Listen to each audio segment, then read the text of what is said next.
Hello મિત્રો, જય સ્વામિનારાયણ.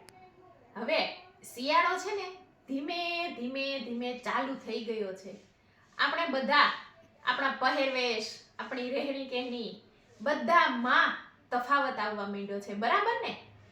નાના બાળકો જ્યારે સવારે આપણે એને ઉઠાડીએ ને ત્યારે એને આમ એટલા સરસ આમ ઠંડા ઠંડા વાતાવરણમાં સિકુટાવાતા હોય છે કે સ્કૂલે જવાની પણ એને આમ મીઠી નીંદર માણવાની એને બહુ મજા આવે છે. અને જ્યારે શિયાળાની ઋતુ શરૂ થાય અને આપણે વસાણા ચાલુ ન કરીએ ને તો એ શિયાળો શા કામનો.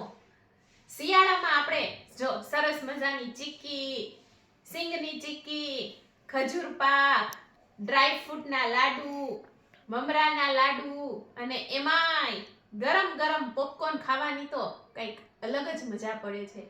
આ બધા વસાણા ખાવાથી આપણા શરીરની અંદર કેટલો ફાયદો થાય છે તો કે આ ચીક્કી છે, આ સિંગની ચીક્કી, આ ખજૂર પાક આપણા શરીરની અંદર છે ને આપણું બ્લડ એટલે કે હિમોગ્લોબિન વધારે છે. ખજૂર પાક તો એટલો બધો હેલ્ધી છે ને કે આપણે નાના બાળકને ખવડાવીએ ને ત્યારે એના શરીરની અંદર એકદમ હેલ્ધી બને છે. એના શરીરની અંદર જે ઘટતા વિટામિન્સ, પ્રોટીન, મિનરલ્સ બધું છે ને અત્યારે આ ખજૂર પૂરું પાડે છે. બાળક છે ને એકદમ હેલ્ધી થઈ જાય છે.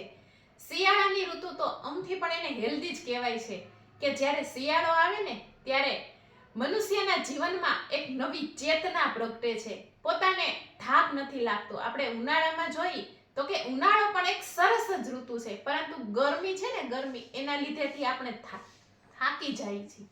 પણ શિયાળો એક એવી ઋતુ છે કે હંમેશા આપણા શરીરને સ્ફૂર્તિ આપે છે.